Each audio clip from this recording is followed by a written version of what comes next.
this webinar started. We have here Tom Shapiro. Tom is the author of the book Rethink Your Marketing and the CEO of Stratabeat, B2B organic growth agency. Previously, Tom was director of digital strategy at iProspect and helped the company grow from 85 to over 700 employees within 5 years. He's also publishing a new book in December called Rethink Lead Generation. And Stratabeat is a B2B organic growth agency focusing on SEO, content development, content marketing, design, ABM, conversion optimization. The key to Stratabeat is that they use neuroscience and psychology, behavioral science to really leverage brain science to generate greater marketing results for their clients. I'm very excited because this exact presentation that Tom is about to give on crazy effective conversion methods is going to be a foray into how to leverage psychology to capture more of the traffic that is landing on your site. Tom and I were joking before the call. We spend so much of our energy efforts on thinking about ranking and so little, right, about actually converting the traffic into bottom line revenue. Well, we have here Tom. I can't think of anybody better to talk about the subject matter. Mike is all yours. Great. Thanks so much, Bernard. Really appreciate it. And so, yeah, so thank you everyone for attending today. We're gonna be going through a lot of recommendations. So hopefully you walk away with very concrete, actionable takeaways that you can apply even today, tomorrow, this week. So I want to make it very practical for you. And just before we dive in, I do want to mention that Stratabeat as an agency does use ClearScope. We love it. We recommend it to everyone. I think it's awesome.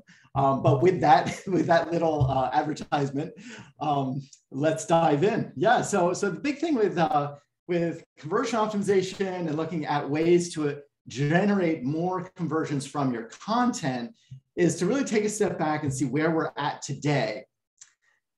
And where we're at today is not a very good place for conversion optimization. So generally, people are really focusing their attention on rankings and traffic. As you can see here, for every $92 spent driving website traffic, only $1 is being spent on trying to convert that traffic. And as an agency owner, we come across company after company after company. Whether we're working with them or not, we're always talking with new companies. And one thing that's very consistent across the board, whether it's 2021, whether it's last year, whether it was 5 years ago, this tends to be the case. This is what we see across the landscape in general. Are there companies that are knocking it out of the park with conversion optimization? Absolutely. But if you look across the board on average, I would say the average company really does not give much thought at all, much attention. They don't give resources. They certainly don't put the time and standardize on a process for constantly increasing their conversions. And so I think it's a great opportunity for you, right? It's a great opportunity for you if your competitors are not focused on conversions and they're really focused on rankings and traffic exclusively or near exclusively. It gives you a great competitive advantage. And this is not just theoretical. We have very hard evidence that this works. So we were brought on board for a property management software company to help them with their SEO and their content and their digital marketing. And really the way that they were generating leads at the time was through content. But we looked at everything. We saw opportunities to improve it, to strengthen it, to organize it for greater conversions. And the result was that they went from 50 employees to 250 employees, so 5x growth within just 2 years. And that's all on content and SEO. So, and a little bit of paid search. So, this is real. It really can lead to massive growth for your business. And so, let's dive in and hopefully there will be, if you can't apply all of these recommendations, that's fine. That's fine. You can apply some of them and still see substantial growth. So let's look at the different recommendations. We're going to start by really focusing on the audience. And then, as Bernard was saying earlier, we spend a lot of time and energy and focus on neuroscience, human psychology, behavioral science, in ways to enhance the user experience and ways to drive greater conversions. And so we'll be going into those methods as well a little later on in the presentation. All right, so let's just take a step back and start with the power of creativity. You know, before we create any content, let's make sure it's worthwhile. Let's make sure it's going to grab attention. So why is this so important? Why is creativity so important to driving greater results? Well, it's because if you look at your audience today, they're overloaded. Everyone has information overload. We're hit with over 5,000 marketing messages every single day. It's too much for the human brain to process. And so what do? Well, the human brain is actually a prediction engine. And any information that processes through the brain has to go through the old brain first. So we have an old brain, midbrain, new brain. The old brain is simply, all it does is it determines whether you're safe or not. And so it's looking at fight or flight. And all data that enters your brain will go through that process, that filter, before your brain does anything else with it. And so with your brain being a prediction engine, it wants to find what will be safe so it can, so that it can disregard it, so that it can ignore it, right? And process information faster and move on to the next thing and the next thing and the next thing. And so you as a marketer have to fight something that innately your audience is trying to block you, is trying to say, oh, it's safe information, it's boring information, I already know this, I'm not gonna learn anything new, and it will push it aside so they can focus on something else. That's what you're up against. You need to fight through all of that noise, all of that clutter to grab their attention. And so how do you do it? Well, let's look at some examples. So I think that Drift is a fantastic example of a company that does content marketing and SEO extremely well.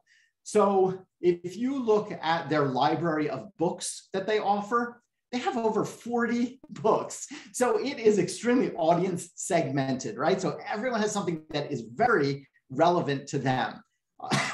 They have podcasts that are audience segmented. Their blog is full of useful information. They put on events, live events.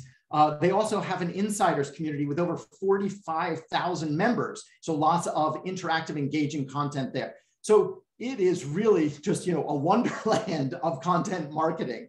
And so, when we talk about creativity, I don't want you to think like, oh, it has to be funny or it has to be silly or anything like that. Because a lot of people confuse that, right? But no, it can be dead serious. It can be awesome and it can be very relevant. But Drift is just a powerhouse when it comes to being creative in terms of churning out new, different types of content that's very useful, that drives conversions. You just look at the results. They're one of the fastest growing SaaS companies ever. It works. And then we can take a silly example. So this is a little dated, but I thought it was a good example to kind of contrast with Drift, where you can be a little bit more creative in terms of going off the beaten path, coming up with something that's tied into pop culture a little bit more. And so Hootsuite, the software company, years ago, came out with this campaign, Game of Social Thrones. So, a play off of the show Game of Thrones.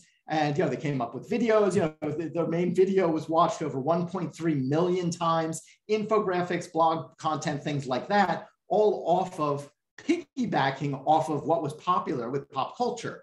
I think that that's a fantastic idea. Anytime that you can be very different from your competitors, it's going to help you tremendously. The neuroscientist Gregory Burns down at Emory University, he and his team looked at what the brain likes. And what they found was that the human brain is hardwired to love being surprised. Our brains love being surprised. That's why Hollywood is Hollywood. That's why we love the novels that we love. If we could predict everything, they would be boring and we wouldn't read them. Instead, our brains are hardwired to love surprise. And so when you come out with something like this, and no one woke up that morning thinking, oh, Hootsuite is probably going to come up with a campaign about Game of Thrones, it surprises you. That's how you cut through all the noise. That's how you cut through those 5,000 messages a day that your audience is receiving in order to capture their attention, captivate them, and that ultimately converts. Another way to cut through all the noise is to tap into your audience itself. So for a healthcare company years ago, our agency, Stratabeat, helped them develop a survey. So we conducted a national survey. They're in the healthcare space, so we conducted a survey of nurses, and we collected about 3,600 responses. And then from that, we gathered both quantitative data, but also, this is critical, make sure you also get qualitative data. You want to get their stories. You want to get their heart in it. You want to know what they're feeling, right? And so we did both. We got the quantitative data and we got their stories. And then we folded that into just an array of different types of content.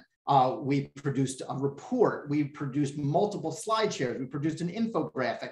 We had about 5 or 6 different blog posts. We had press release, on and on and on, just this library of content that we took from that survey data, which was all unique. No one in the market had this, only we had it, right? And so what did that do? Well, it got us national exposure. The blog posts were the most popular thing in the blog all year long. We were able to double their organic traffic, partly due to this campaign. And then a magical thing happened. So we did all of this on the content side, and then a TV show producer noticed it, and they called up and they asked if the CEO could come on the show. And this was a national show. And so the owner of the company came on board, and then other TV producers saw that person and they had them come on their TV shows. Within 12 months, the CEO of our client was on 5 national TV shows. And so this magical progression can happen when you start trying to be more creative with your content. Instead of just coming up with a list of like, here are the 5 best ways to do such and such, or here are the 10 things to do when you're looking to increase conversions, right? Make it very, very unique and captivating. Be more creative with it. And then just, naturally magical things happen. Okay, so I want to take a step back. One thing that we always do is we start with the audience, right? They're the ones who are going to purchase your products or services. And so we always want to start with them and make sure we're aligning with the way that they think. So it's all about audience segmentation. When you're creating content, if you want more conversions, you have to segment that content. When you're creating content, you have to know exactly which audience segment you are targeting. Don't just create content for content's sake. Don't create it for your quote unquote audience. That doesn't work. Segment, segment, segment. You will get more conversions out of that. The more that you can personalize the experience and help them have a segmented experience, it's going to help. So here's Marketing Automation Insider. I think what they do is really cool, where you land on their site and they're segmenting you immediately. They're going to have you self-segment yourself. And so you come on the site and then you select, you can see here a selection bar for what you want, right? So they help you find marketing automation software. So, okay, are you a small business? Are you an agency? Is it for e-commerce? Are you a blogger? Are you a large enterprise, right? Are you a nonprofit? On and on, right? And then you self-segment. And then it runs you through a list of questions based on your segmentation. So you can imagine you can do this with your content as well. It doesn't have to be necessarily a tool. You can do this in driving them towards very specific content experiences. And I've seen different websites do this, and it's very clever, where they self-segment, you drop them off where every case study, every blog post, every webinar, everything offered to them is customized to that segment once they go through this self-segmentation process. And then here it is. You want a conversion? You got it. If you want the answer, if you want the result from all of these steps that you took with Marketing Automation Insight, you have to enter your email address, and then you'll get the results. So it's a win-win, right? You get customized information, you get customized personalized recommendations, and then, on the flip side, the company that's producing this case Marketing Automation Insider, gets the email of their audience. Conversion, right? Okay, so we were talking about audience segmentation. Let's take it a step further. Beyond just knowing who it is, we need to understand how they think. We need to understand why they're doing what they're doing. So let's just take it down into a more granular level, a personal persona, right? A persona within that audience segment. An audience segment might contain one persona, it might contain 5 personas. It depends on your audience segment. But what you want to do is really customize your content development based on the personas. And you can see here, this is just an example. You know, you can do personas any way you want. Honestly, like any way that's helpful for you to understand your audience is fantastic. There's no right or wrong way to do personas. With that said, though, I will say focus on what are their problems and what are their goals and objectives. That's what you really want to focus on. What's driving them?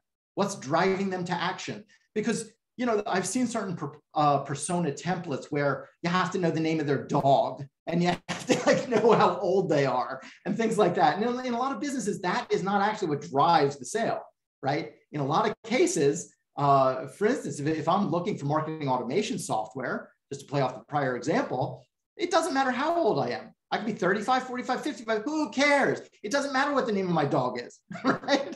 What matters is, what's my problem? What am I trying to solve? What keeps me up at night on Sundays, right? What is on my mind keeping me worried about the week on Sunday night? That's what you need to know as a marketer, right? And then what am I trying to achieve? Those things are really important. Let's take it to another level. And I want you, if there's one thing you're going to take away today, I want it to be this. So, you know, a lot of marketers know, yeah, you have to target by audience segment, you have to target by persona and map out the customer journey, blah, blah, blah. But have you documented the very specific questions running through their mind as they hit your content? And I'll tell you, 99% of marketers have not. I know that for a fact. So when they hit this piece of content, specifically, I want you to spell out what are the specific questions going through their brain at that time for that specific persona, hitting that specific content piece. And this is why it's so important.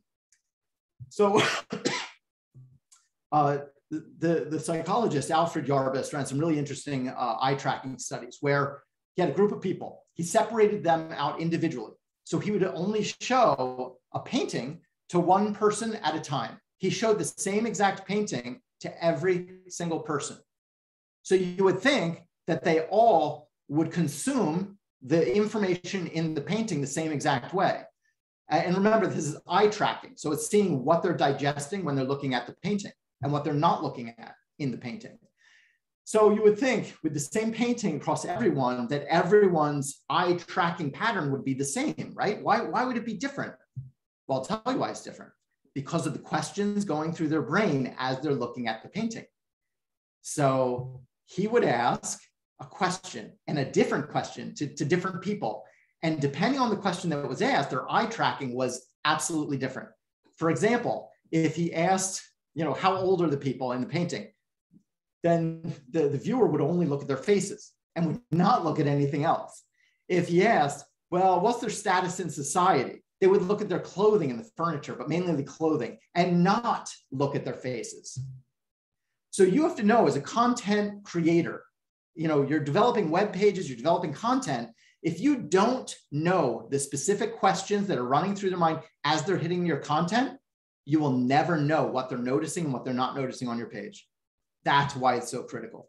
And so once you nail down knowing their specific questions that are running through their brain, you know exactly how to construct the page, what to include on it, what to call out, what to highlight, what the CTA should be. It answers a lot of questions for you. You will increase your conversions. So I was asked earlier this week, you know, what is the most effective piece of content that you can create in order to generate more conversion? Is it a white paper? Is it a course? Is it an ebook? Is it a webinar? You know, what is it that's going to drive the most conversions? And the answer to that is it doesn't matter generically what it is, right? Across the board, that there's no one thing that's going to work with all audiences. You have to customize it per the audience. So the most important thing is to make it all about them. That's the biggest factor, whether you're going to be successful with conversions or not. It can't be about you. It can't be about showing off your technology. That's not going to help. It can't be about showing off your company. It has to be about them. What are they going to get out of it? You might have fantastic technology, but what specifically is it that benefits them? What are they going to walk away with? Do you use you language in your content and in your landing page, in your CTA? It's about them, not you. And I'll give you an example. So we brought on a client earlier this year where they came to us without a CRM database. So we had to start building their database from day one. We needed to attract attention. We needed conversions. We needed them talking with their audience. They're going after C-suite executives. So in other words, the CEO or the COO, the chief technology officer, they don't want to talk to technicians. They want to talk to the people in charge who can make decisions. And so with that, would you create an ebook and offer it for download? Of course not. For that audience, it's a total mismatch. That's not how they consume information. And so instead, what we said was, don't offer ebooks or anything like that. That's silly for this particular audience. For this particular audience, you need to prove that you are a leader in the industry and you're guiding them on an executive level one-to-one. So we created an executive briefing, and we invited executives to this. Remember, they had 0 people in their database on day one when we started with them. We got 100 executives to show up to their very first executive briefing within 8 weeks. Within 8 weeks. That's why you have to make it compelling. You make it compelling, and it solves the problem of, should we do ebooks or should we do executive briefings? Align with your audience and just make it all about them and what's going to provide the most value to them. What are they going to walk away with thinking, yeah, I got so much value out of this. That was insane. That was amazing, right? That's what you need to focus on. Okay. Now let's bring it back to a more tactical level. So I want to urge you to use IP detection software. So this is software which translates IP addresses of your site visitors into company names. And depending on the software package that you use, it can also translate it into people's names and contact information as well. But it's very useful to know who's on your website, who's consuming your content. And I'll explain why that is so valuable for conversion optimization. So here's Stratabeat. We use Leadfeeder. You can use any IP detection software. A lot of packages are good.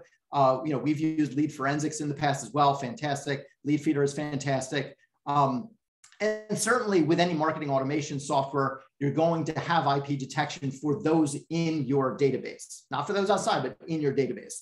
However, what I would recommend is purchasing a separate IP detection software that's a dedicated package for IP detection. It's stronger, it's more robust, it has more capabilities for slicing and dicing the data and filtering the data, and you get more data. It's more powerful. You will see more companies and more individuals this way.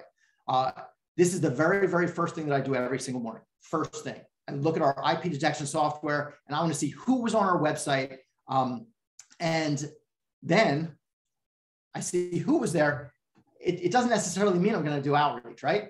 It means I'm going to dive deeper to see what exactly are they looking at. And in this case, you can see this person was consuming a lot of content in our blog, right? So marketing strategy, account-based marketing information, behavioral intelligence, right? On and on. And so I know exactly how to conduct outreach because I know exactly what they were interested in and I know exactly what they were not interested in. And so this alone, just looking at IP detection, marrying it with behavioral intelligence, which we're going to go through in a little bit, that alone has generated 7 figures of incremental revenue for Stratabeat. That alone, outside of everything else we do. This is how powerful it is. It enables you, even if 95%, 98% of your website visitors are not filling out forms, they're not letting you know who they are, this is the way that you turn them into conversions. It is so powerful, and it shocks me how many companies are not doing this. It's right there. It's easy. It takes 3 seconds to implement the code snippet into your website, right? And then you have the data and you're off and running. Literally, it's that easy. It's that easy. And just set up filtering so that it's kind of like lead scoring. You're only going to be looking at those leads who are most valuable to you or are showing the most buyer intent, or however you want to look at them. All right, how else can we increase conversions from the content that you're generating? I would strongly recommend looking at online tools.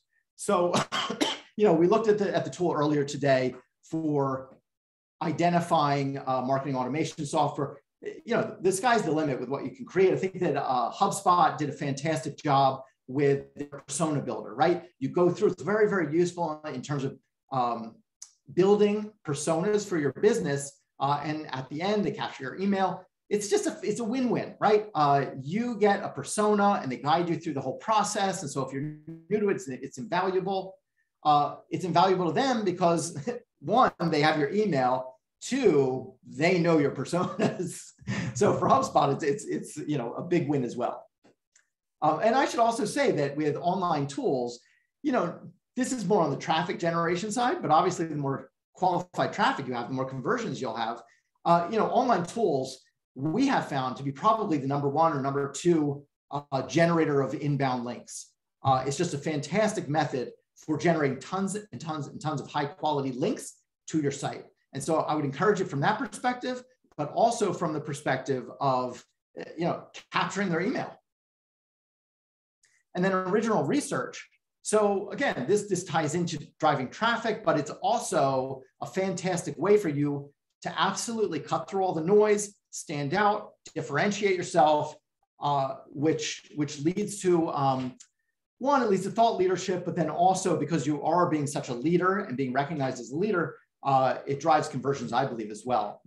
And so many, many different ways that you can be slicing and dicing and packaging up proprietary data or public data. You can be mining your own data from your own software, or if you don't have that, using public data, using third-party data, many different ways to do this. So Scott Brinker, runs the Chiefmartec blog, and every year comes out with the marketing technology landscape, super infographic, tons and tons of links to this every year. I think that the latest one has something like over 3,000 unique links pointing at it. So, very valuable from that perspective, but also, this helps establish him as the authority on the marketing technology landscape. No one else can do this now. No one else can jump into the space because everyone knows, oh, this is Scott's. And so if you try as any type of competitor, if you try and take the space of someone who has already done this in your vertical, in your space, it's going to be, pretty obviously a copycat brand, and it won't be as powerful. If you do something unique, you're building a moat around your business because no one can copy this. If you're looking at mining your own data, Eventbrite is a great example. They do this in different ways throughout the years. This one came out last December where they're looking at, okay, what are the trends with online events? What's the current state? And using their own data to come up with unique insights as to what the latest trends are. Something that we do quite a lot is surveys, which then lead into, as I was mentioning for the healthcare client earlier, it leads into reports, it leads into infographics, blog posts, webinars, all sorts of content. And so this is a fantastic way to gather original research. And here's the thing, once you do a survey once, you can do it year after year after year, just like Scott does with the marketing technology landscape. And also as we did with the state of continuous internationalization, localization for this software client. When you're collecting data, I'll just say this, no matter what you're doing with original research, we would strongly recommend put it into a database. Don't put it into a spreadsheet, put it into an actual database. If you're not a developer, no worries. Use something like Airtable, use something like Notion, right? It's a fantastically easy way for you to have a souped up spreadsheet where you have database capabilities at your fingertips and it's no code. You don't have to code anything. It's super easy to use and it enables you to slice and dice your data in many different ways for lots of really unique content to help differentiate yourselves. So another thing that you can do, now this ties into neuroscience. So another thing that you can do to increase your conversions is evoke an emotional response. So the neuroscientist Antonio Damasio ran some interesting studies where he looked at people who had damage to the part of the brain that triggers emotions. So in other words, these people could not feel any emotion, okay?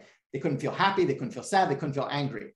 And what he found was because they couldn't feel emotions, they couldn't feel strongly enough about any one option versus any other option. So if they're on your website and they're looking at whether to sign up for your webinar or not to sign up for your webinar, they would endlessly waffle. They couldn't make a decision. Same with purchasing your product versus competitors. They would endlessly waffle. So what's the lesson here? Well, it's that necessarily, you need to incorporate emotions. You need to evoke an emotional response in order to increase your conversions, because that enables them physically and mentally to make a purchase decision. If you're not putting them in the state to make a purchase decision, sure, you'll get some, you will, but you're certainly not going to maximize your conversions. If you evoke an emotional response, you will get more conversions. And I could talk all day long about examples of this in the real world. It works every single time. Evoke an emotional response, ideally a strong emotional response, and you will increase your conversions. So before we get into the nuts and bolts of CTAs and things like that, what I want to do is say, look, as a framework, I really want you making sure that your design is good before you start trying to optimize your site and optimize for conversions.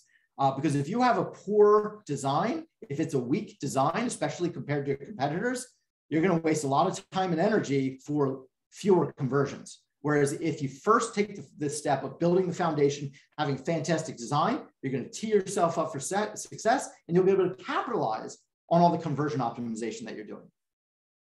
Google ran a really interesting study where they wanted to know how quickly do people make a decision as to what they think about your website. Is it professional? Do they like it? Is it trustworthy? And you might think, oh, people probably just take a few seconds, maybe 5 seconds to make a decision. And it's actually less than that. And, I've queried audiences and some have said 2 seconds. It's actually less than that. Some have said 1 second. It's actually less than that. 50 milliseconds. 50 milliseconds. That's how fast our brains work. So in other words, if you don't have a good design, someone is making the decision very, very quickly, subconsciously, that you might be okay, but you're not the one to go with. You're not the one to convert with, right? And so it's really important that you take care of this foundational element early. Now, Stratabeat has a database that we've built using Airtable, where we look at 200 B2B websites, and we evaluate them on many different things. One of the factors that we look at is the design quality. And what we found is that websites with really good design drive more traffic than sites with poor design. In fact, they drive 441% more traffic than sites with poor design. And that's what I mean. Like, we can talk on and on and on about optimizing your calls to action, your landing page forms, all that. But if you don't take care of this basic step of having a really nice design comparative to your competitors, you're going to be really faced with a lot of challenges, and you're not going to maximize your conversions. So really take design very seriously. It does matter for conversions. And make your site visual, right? When we're talking about design, make it very, very visual. Even with a blog, even with a pillar page, I want you to make your content very visual. Even with a white paper, I've seen a lot of white papers where it's just text on text on text, reams of text. That doesn't work. And I don't care who your audience is. I don't care. We've seen it, work with developers. We've seen it work with marketers. We've seen it work with CEOs. You need to make it visual because that's how the human brain is oriented. Did you know that 50% of the neurons in your brain are dedicated to vision? 50% of the neurons. So to prove my point, in John Matina's book, Brain Rolls, he gives a great story that proves this out.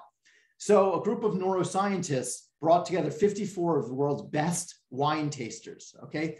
54 of the world's best sommeliers, and they gave each of the people a glass of wine. Now, it was a glass of white wine, okay? But what they did was, before giving the wine to each of these sommeliers, they added odorless red dye, so it looked like red wine. So they gave them this glass that looked like red wine, and then they asked each person to describe the wine as they tasted it. Now, for anyone who's familiar with wine, there are different vocabularies that you use for white wine versus red wine. Very different. So you know right away if they're describing red wine or white wine. And out of the 54, when they drank the red wine, all 54 were duped by the color. And they all described it as a red wine erroneously. All 54. There was not one person who got it right. That is the power of vision. That is the power of making your content more visual. It's that important. All right, now we can get into the nuts and bolts of getting into the page and optimizing the actual page with CTAs. So we're going to look at CTAs from many different angles, okay? So the first is I want you to really use behaviorally triggered CTAs. It's one thing to have static CTAs. Behaviorally triggered CTAs are going to typically generate better results for you because they're based on the actual digital body language and the actual behavior that the site visitor is displaying. And so it's better aligning with them. So for example, in the Stratabeat blog, one test that we ran was we have very long blog posts, many of them over 2,000 or 3,000 words. And so we said, okay, we're not going to hit someone with a join our mailing list CTA until they're at least 70 or 80% down the page. So that takes a lot of time to go through that much content, right? So we figure if they're that far down the page, they're really liking content. They will be much more amenable to joining our mailing list. And by just that one test alone, that one change to our CTA, displaying it only if they've demonstrated the behavior that indicates that they like the content first, we increased our opt-in rate by 300% overnight. So align with their behaviors, align with their digital body language. Another thing that you can do is make it contextual. Okay, so I've seen far too many websites where they have CTAs, which is great, but then they have the same CTA on lots and lots of different content.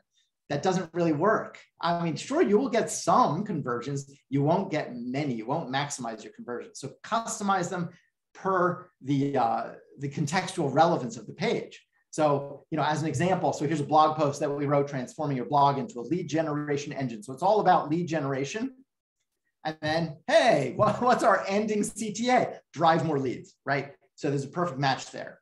And if it's about SEO, then have a CTA about SEO. And if it's about ABM, on and on, you want to customize it for whatever the topic is.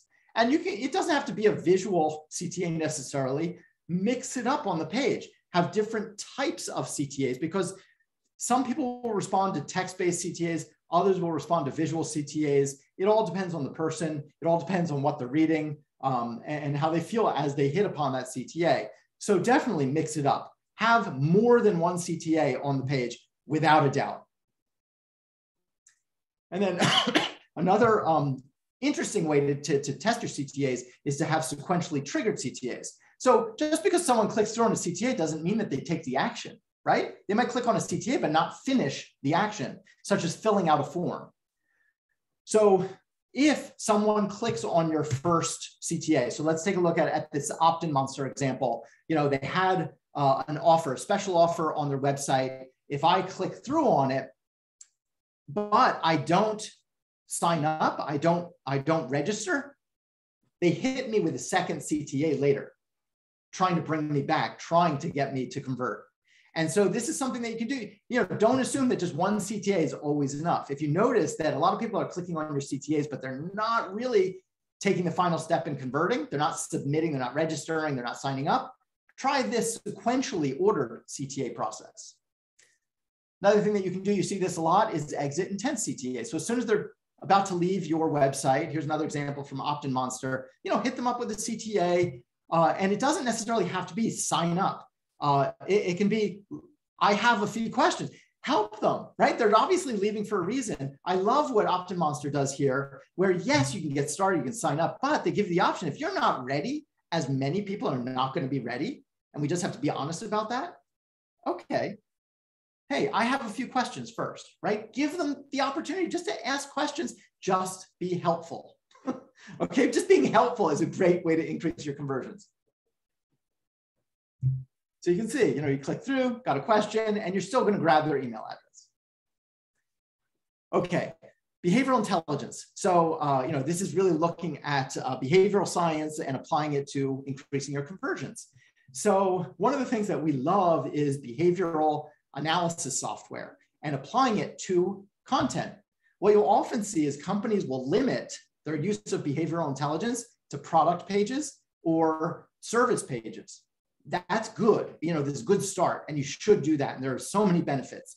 But what they don't often do is apply it to content. And what I'm telling you is you can easily apply this to content. We apply it to content all the time, many, many different benefits. So how do we do it? Well, one of the things that we can look at is how far down the page are they scrolling? So you have content, let's say you check Google Analytics or Adobe Analytics and you see this many page views. You have no idea what that means. I'm telling you, you have no idea. That could be a great thing. It could be a horrible thing, because if they're not scrolling, then it's a bad experience for them, right? They're not getting what they want, and so they stop scrolling.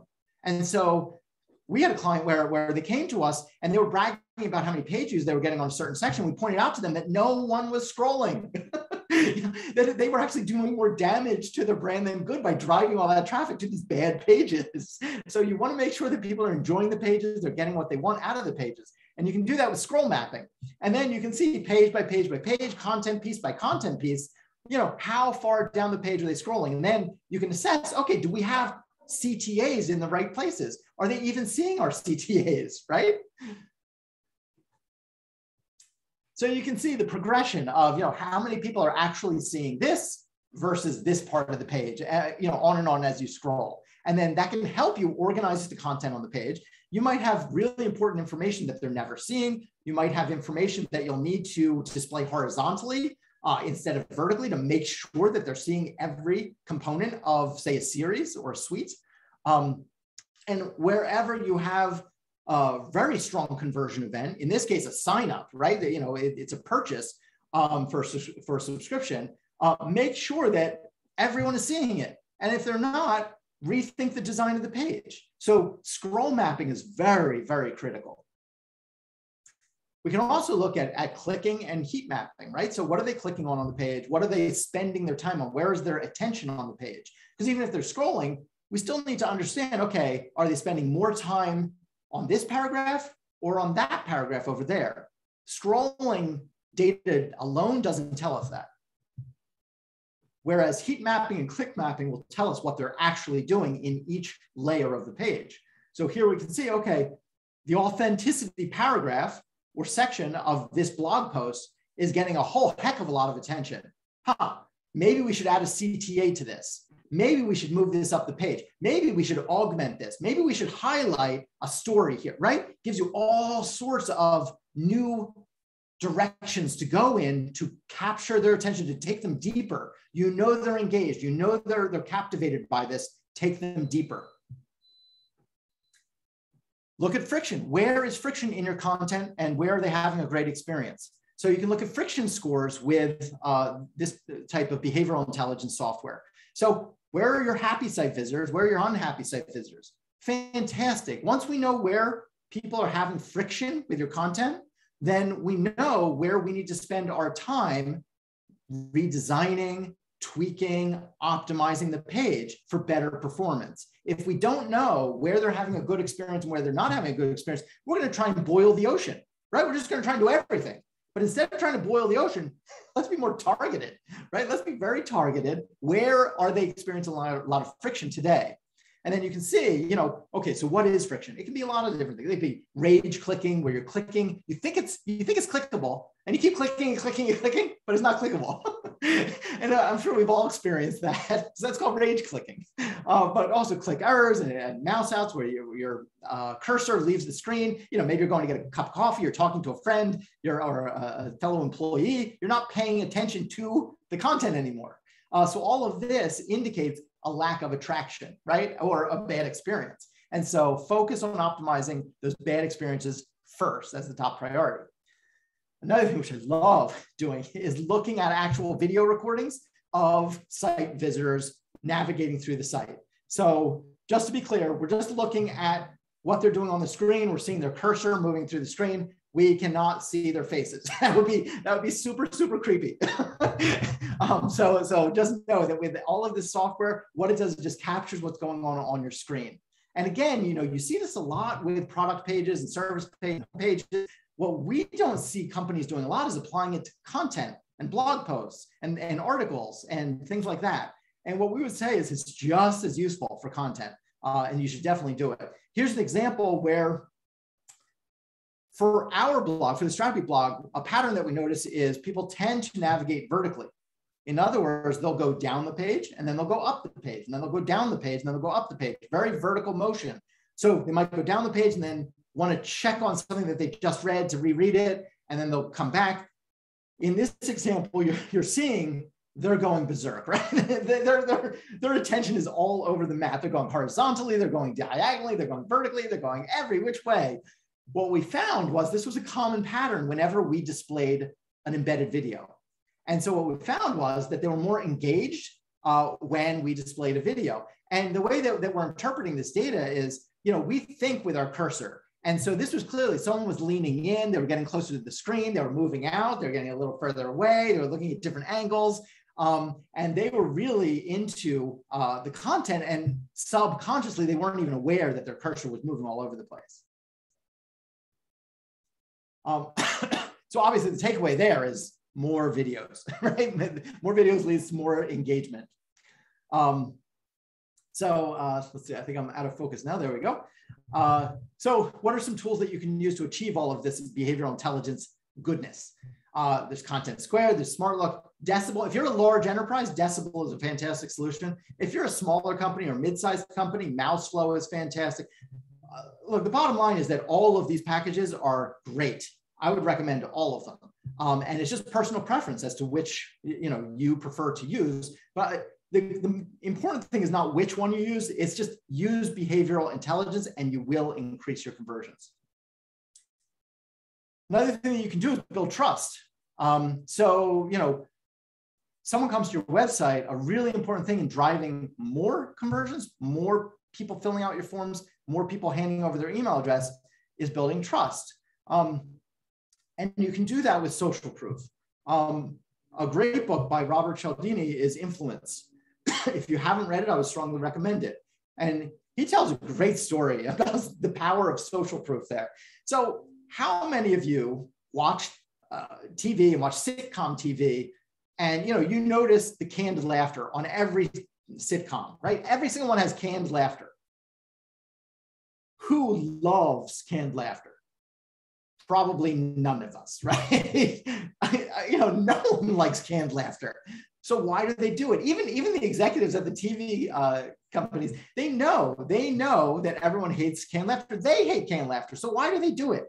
It's because they know that with the social proof that someone else is laughing, it's scientifically proven that you are going to laugh louder and you're going to laugh longer.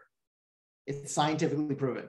So that is why there's canned laughter all the time on sitcoms. And it just goes to show you the power of social proof. So in your website, if you want your content to perform better, don't forget to put social proof there. Companies are great at including it on landing pages. They're great at including it on a homepage. Don't forget to include it in your content as well. And your content will perform better. And that can be customer logos. It can be if you've been published in various media, put the publisher's logos.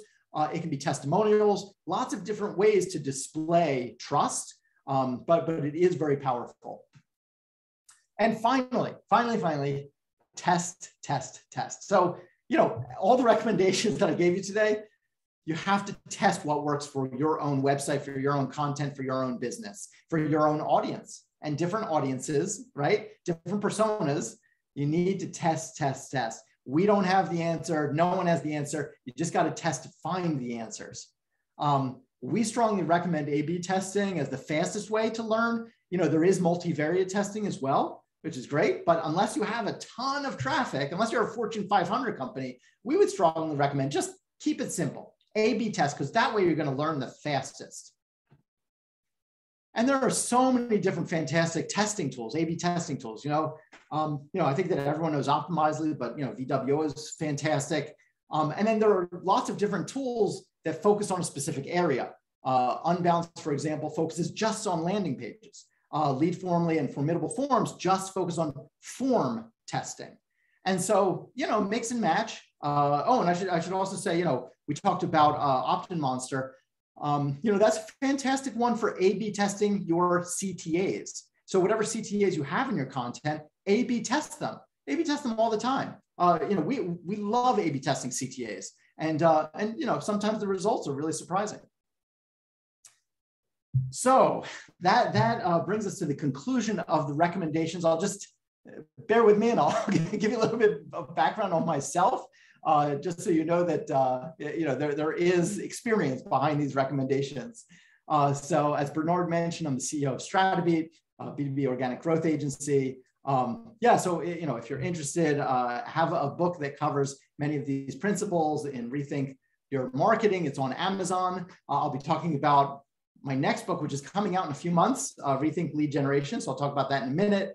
Lots of experience, working with startups, working with mid-sized companies, but also a lot of, the biggest marketing organizations in the world, talking about Intel and AT&T, GE, United Healthcare, Hewlett-Packard, many different brands at Procter & Gamble, on and on. And so really, like, these recommendations are from years and years of experience of just seeing tangibly, concretely in the real world, what works and what doesn't work.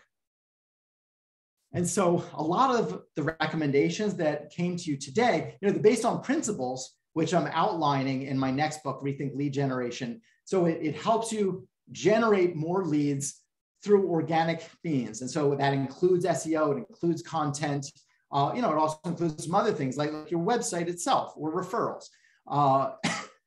And so if you're interested in being notified, I can follow up and let you know when it's available on Amazon in the coming months. And I hope that you get a lot out of it, as I hope you got a lot out of this webinar. So Bernard, I'll kick it back to you. But thank you, everyone. I really appreciate you coming and attending today.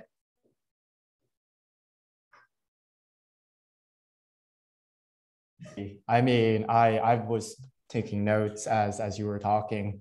And I have like 91 lines here in my left-hand side, just behaviorally triggered CTAs, CTA optimizations, design mattering, evoking emotions, all this crazy stuff. I think that that's to say my biggest main takeaway is that, everything is very circumstantial, right? The lead magnets that you may want to experiment with obviously depend on the target persona that you're pursuing. And some things like online tools, or I guess some people call that engineering as marketing, are going to be way more effective in converting one specific set of target persona. And all kinds of other things are going to be different for converting another set of target persona. So that said, we do have some questions from the audience, and then I'm going to take some time to think about some questions from my end. We have one from Carl, who asks, how many CTAs should a landing page have in general? Great. So it should have more than one. So a landing page should be simple and should be focused on driving that CTA, but we would have more opportunities to click than just one. So a landing page, typically, that is a case where every CTA is going to be the same CTA, right? You're going to be very, very focused on that one CTA. So we would say have multiple opportunities for them to click, because it's just going to increase your chances of generating a click. That's very, very different than our recommendations for, say, a blog post, where we also recommend having multiple CTAs. In a blog post, depending if it's long form or not, you might have 3 or 4 or 5 CTAs on one page, but they should be different, because if they're up at the top of the page, it's too early to push for sales. It's too early to push them to talk to sales, right? So you want to be softer about it. You want to give them more educational content, perhaps. As they progress down the page, you can get more directed towards sales. And with a landing page, we would say it's different. Just focus on one CTA, but have more than one CTA button or opportunities to click through for the conversion. Okay, I've now formulated a question that I would love your opinion on, right? We've talked a lot about conversion strategy, and conversion strategy obviously a lot hinges on the fact that you're driving traffic to the page. Now, whether that's paid traffic or search traffic, at what point does it actually make sense to consider implementing a lot of these things that you're talking about, right? Like, for example, 10 hits to the page a month, a day, how many pages, right, for those hits. And then consequently, right, we've talked about a ton of different things, right? Testing, optimization, scroll mapping, all these things. What is, in a general sense, the specific steps that you would take, right, to put all of these strategies that you mentioned together, right? Obviously, traffic needs to be hitting the page. How much? Then are we installing a behavioral intelligence tool, and which one is a good starting point? I think that's what I'm curious to know. Yeah. So when you apply behavioral intelligence, we would say apply it across your site, apply it across all of your content, whether it's high traffic or not. But in terms of avoiding the case of, as I mentioned earlier, don't try and boil the ocean. We want to be more strategic. So Bernard, to your point, yeah, where, what is that line where once we cross it, there's sufficient traffic or there's sufficient business value? So we would say there are two factors you want to look at. One is, Bernard, as you were saying, traffic, right? So if there's enough traffic, then we want to spend the time and the energy and the resources optimizing that page, testing that page, seeing how we can tweak it to increase our conversion. So traffic is definitely one measure. And unfortunately, I can't give you, one statistic for the volume that you have to have, because obviously, if you're a Fortune 1000 company, that number is going to be much, much higher than if you're a startup, right? Completely different, but it would be accurate to give very, very different recommendations to different types of organizations, different types of websites, different types of audiences, and different volumes of search traffic. And so if you want a minimum, an absolute minimum, we would say that with behavioral intelligence, we really like to look at, looking at 3 months worth of data instead of just 1 month. The reason being is 1 month can be very random.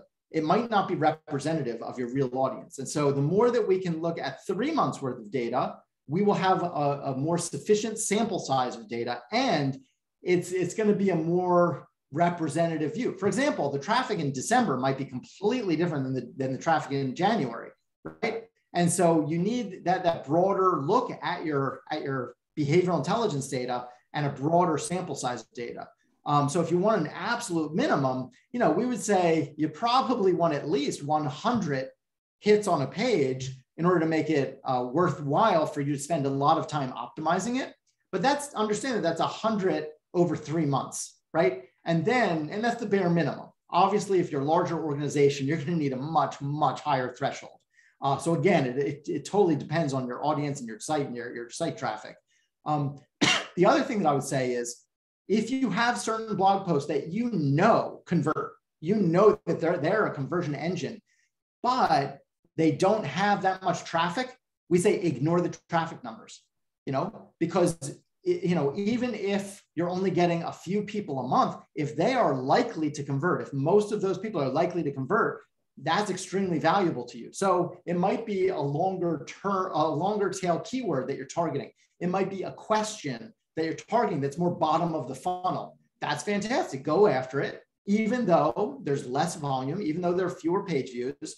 And if it's highly likely to convert and it's high value traffic, and that they're very qualified because it's bottom of the funnel, spend the time on it, spend the resources on it, optimize the heck out of it, because that directly translates into money for you.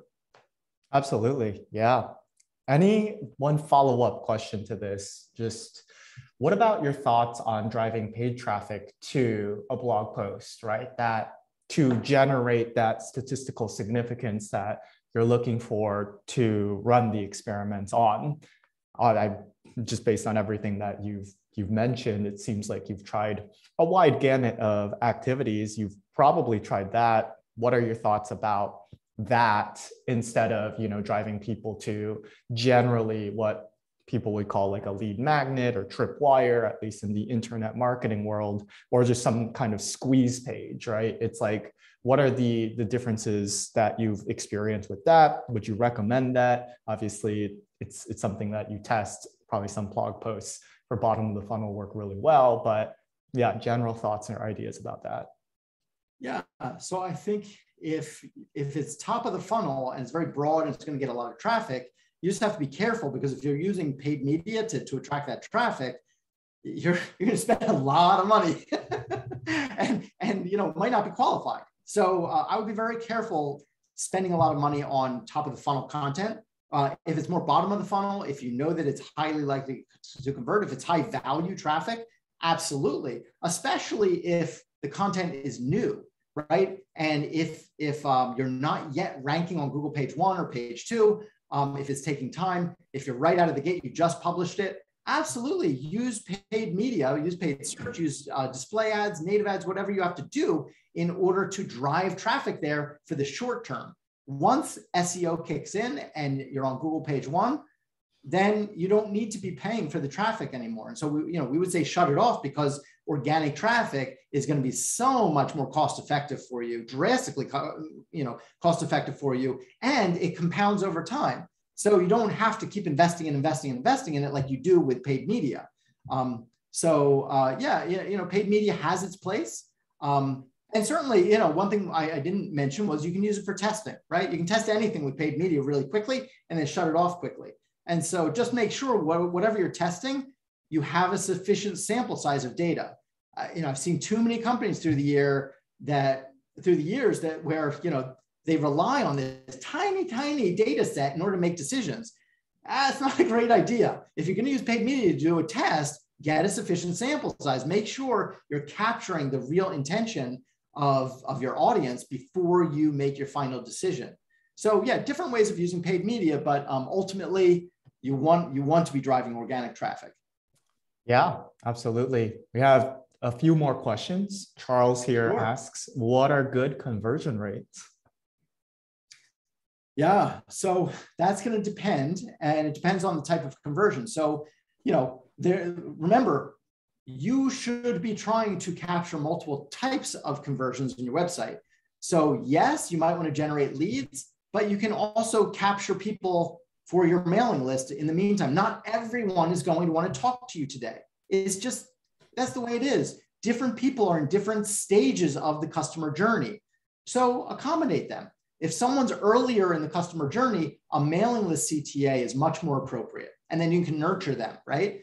And if someone is towards the middle of the journey, then yes, absolutely, maybe a demo, a webinar, something that's more directly related to selling your differentiation is fantastic. If it's bottom of the funnel, you want to prove value, right? So tools are fantastic for bottom of the funnel, and comparisons with your competitors are fantastic. ROI calculators, cost of ownership calculators, things like that are great at the bottom of the funnel. So different conversion points are going to have different conversion rates, and they're going to have different conversion volumes. Obviously, for a mailing list opt-in, you'll probably get many more of those than people using your ROI calculator. However, your ROI calculator is going to lead to many more direct conversions or direct sales, right? Ultimately.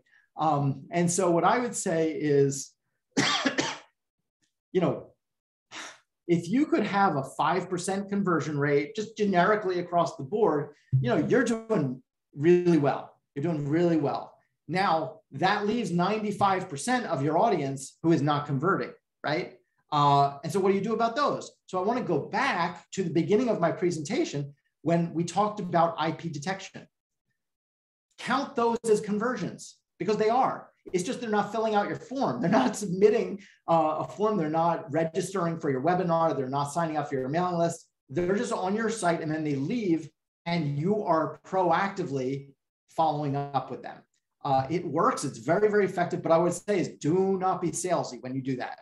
No, that's bad.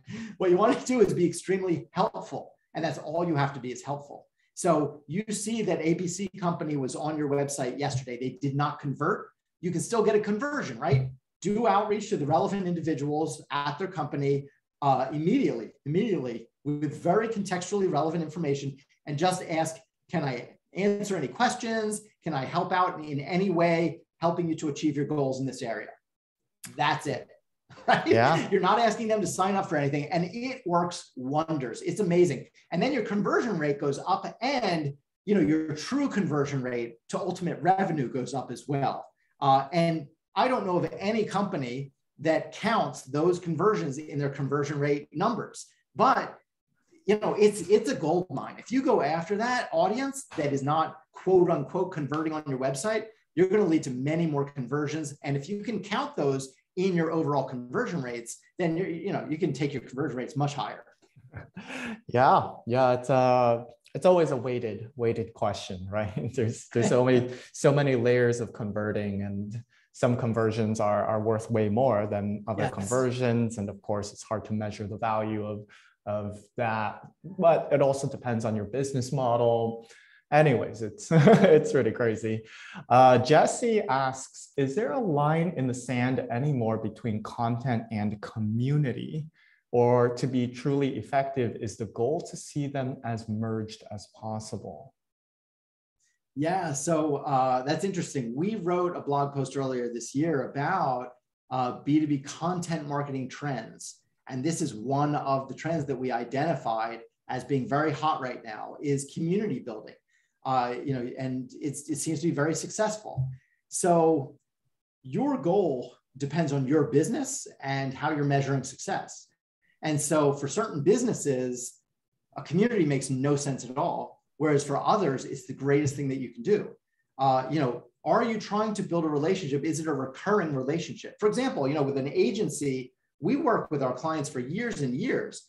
There's one client, literally, we've been working with for 10 years. So, for that, yes, communities make a whole heck of a lot of sense, right? Because you can bring value over time, and it aligns with your business model. It aligns with what brings the most value to your audience. But if you're talking about, say, a one-time sale, and then you really don't engage with them much after that, then the community makes no sense, and you'd be wasting your time and money and effort and resources and budget. So I think it totally depends on why you want to create a community. Is that really what's going to bring the most value to your audience? And does it align with your business model?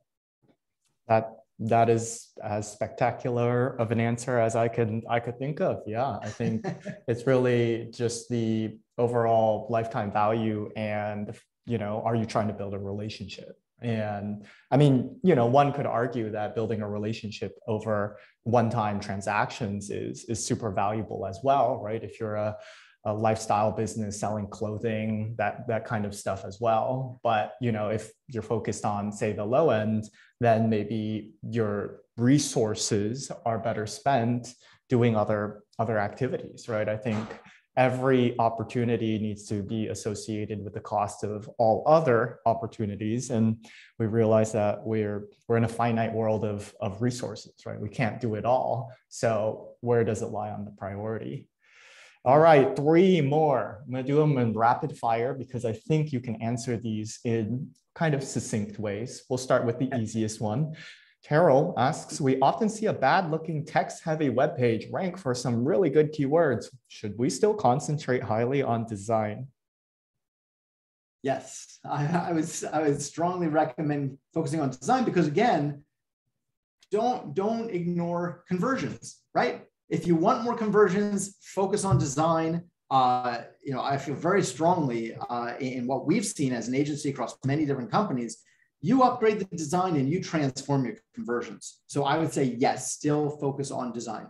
All right, one more from Daryl. He asks, we created a blog which was generating more than 1,000 organic visits every day. He asks, what are the measures that can be taken to drive max conversions from this traffic? I'm going to rephrase this and say, okay, if you could only do one thing on this site, right, and just in a very broad, high level, just with the 1K organic visits, like what would you do first on that site to get visibility into it? And then, implement what tests would you implement first? Okay, so I'm going to cheat and I'm going to give you sequentially what I would choose first and second. Okay. So first, I would want to understand what their experience is. So I would, we went through a lot of different behavioral intelligence techniques that you can apply to increase your conversions. I would use those and understand what's the experience. Because, if you're getting 1,000 people organically a day, is that a good experience? Do they love your brand, or is it a bad experience? Does it have a lot of friction involved in the experience? So you need to understand the baseline before you do anything else. So I think that that's a good way of measuring the baseline. And then, obviously optimize your pages, optimize your site, optimize your CTAs to capitalize on that intelligence. And then if you're not using IP detection every day to identify who these 1,000 people are, you're missing out on another great opportunity to increase your conversion. So I would say after that, after you have optimized the pages, optimized the CTAs, next step, IP detection. Awesome. All right, last one, and then we're calling it. Carol asks one more. One way I think we can drive more click-through rates from search engine results pages for blogs is to optimize content around not so relevant meta descriptions, which are showing up for really good keywords. Do you think this can work well? So let me see if I'm understanding the question. So the question is, should your meta descriptions be irrelevant, so not relevant to the page? Is that the question? Yeah, I'm trying to understand this as well. I'm thinking that it's to like, the way that I'm interpreting how this goes down is that maybe you see competitor websites whose meta descriptions appear not so relevant for a given keyword that you've searched on Google. And so maybe the question is, okay, should we incorporate what's showing up in competitive meta descriptions that seem less relevant, that at least, perceived less relevant, into our own like meta description, or maybe our like body of content or something like that. Right. Does that make some more sense? Yeah. So I'll try and answer, and hopefully it'll address the question. So in terms of perhaps differentiating your listings in the SERP from your competitors or from what else is showing up, I do think that it's worthwhile reviewing what's on Google page 1, Google page 2, and making sure that you're not just following best practices. I think best practices suck, really. I think they're horrible. What you want to do is differentiate your brand, right? That's how you attract attention. That's how you grab their attention and get them to click. And so if what you're saying is, oh, should we be different than what's on the page? I would say, yes, try and be very different. At the same time, I think that you need to align with search intent. So that's so important, is understanding what the intent is behind those searches so that you're answering their queries, you're solving their problem, you're guiding them towards exactly what they want, what they're craving, right? So that's really important. But can you do it in a way that's unique, that's different from what else is on the page, different from how the others on the page are trying to communicate that message? Absolutely, be different, but test it, test it and see what works. Yeah. All right. And that is, of course, what we should end on. Always test it. Whatever was working may no longer be working. The assumptions that we have, we need to validate those. And the only way to do it is to test it and to get a large enough sample size so that we're not biased or making decisions on just not enough data.